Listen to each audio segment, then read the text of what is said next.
이런 가운데 이 대표의 조사가 끝난 뒤 이 대표의 변호인은요, 재조사 일정에 대해서 입장을 밝혔습니다. 들어보시죠.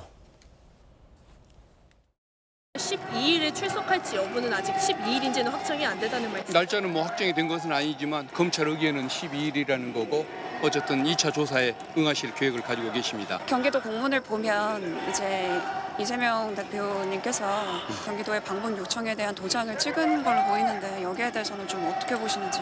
공문이 갔다라는 것인데 공문이라는 것은 부지사가 됐든 정결권자가 서명을 하면은 관여는 찍혀서 나가는 것이니까 누구의 뜻인지가 분명하지도 않고 남북 교류 협력을 강화하자는 것인데 그 자체가 뭐 문제가 있는 건 아니겠죠. 중요한 것은 김성태가 이재명 대표를 위해서 또는 경기도를 위해서 돈을 쓸 이유가 없었다는 것, 그런 관계에 있지 않았다는 것, 이게 중요한 것이지. 네, 내일입니다. 12일에 이루어지는 이 재조사 일정에 대해서 검찰과 이 대표 측의 입장이 엇갈리고 있는 상황입니다.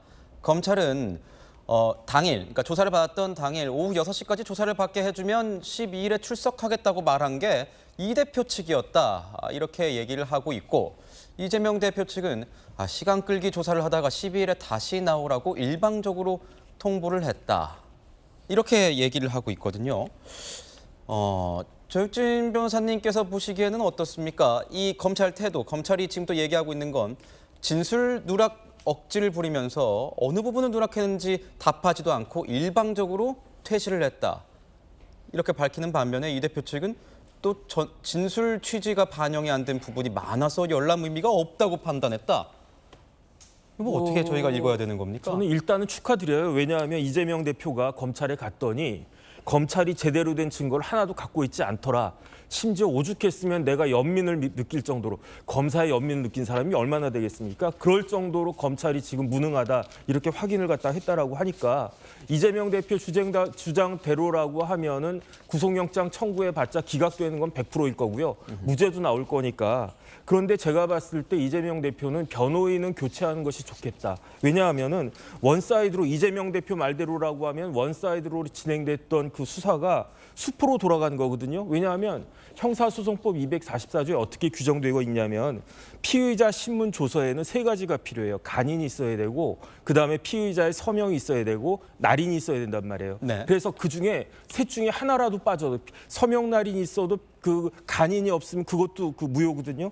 그렇기 때문에, 그런데 이렇게 원사이드하게 진행된 수사가 변호인이 그런 부분들을 제대로 챙기지 못해가지고 완전히 무효로 된 거 아니겠습니까? 그렇기 때문에 법적으로는요, 사실 그 이재명 대표가 지난 9월 9일에 토요일에 아무런 그 수사를 받지 않은 거예요. 왜냐하면 수사받는 목적은 뭐냐면 피의자 신문 조서를 만드는 게 목적이었으니까, 피의자 신문 조서가 날아갔으니까 법적으로는 사실 이재명 대표 수사 안 받은 거거든요. 그러니까 제가 봤을 때는 빨리 변호인 교체해가지고 제대로 된 피의자 신문 조서를 만드는 게 중요하고, 그런 다음에 단식 푸시고 영장 실질 심사 출석하셔가지고 영장 기각 받아내셔가지고 검찰의 코를 납작하게 만들어서 저희도 같이 연민을 느낄 수 있게끔 그렇게 해주셨으면 좋겠다. 저는 개인적으로 그런 바람입니다. 변호사님, 그러면 네네. 일반 피의자가 네네. 이렇게 야당 대표가 아니고 일반 피의자가 이렇게 조사를 받다가 날인을 하지 않고 일방적으로 퇴실을 해요. 네네.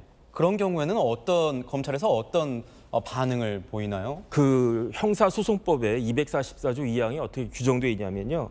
피의자가 피의자 신문조서를 딱 보고 이거는 내가 말한 게 아닌데, 이건 내가 더 말했어야 됐는데, 이렇게 이야기하면 이의를 제기할 수 있고 의견을 진술할 수 있어요. 그러면 검사는 이것을 반드시 그 피의자 신문 조서에 기재하여야 한다, 이렇게 규정하고 있단 말이에요. 이재명 대표가 왜 박균택 변호사 데리고 갔습니까? 박균택 변호사는요, 검사장을 5번 하신 분이에요. 박균택 변호사는요, 검찰총장 후보에 항상 올라갔던 분이라고요. 그러니까 이재명 대표가 이러이러한 부분들 잘 챙기라고 맨날 이재명 대표 욕하지 않았습니까? 왜 그 사법계가 이제 법조계가 뭐가 문제냐? 전관예우가 문제다, 이렇게 욕하셨던 분이 자기 사건에 있어서는 대법관 다 선임하고 자기 사건에 있어서는 고검장 2번 하셨던 분 모시고 가가지고 저렇게 했는데, 그러면 박균택 변호사가 이재명 대표가 이의가 있고 의견 진술할 거 있으면 다 후배거든요. 그런 후배한테 선배 검사로서 이거 지도하면서 이거 넣어주고 이거 넣어주고, 그런 다음에 사인 받았어야지 왜 그것도 못하고 한 3분의 1만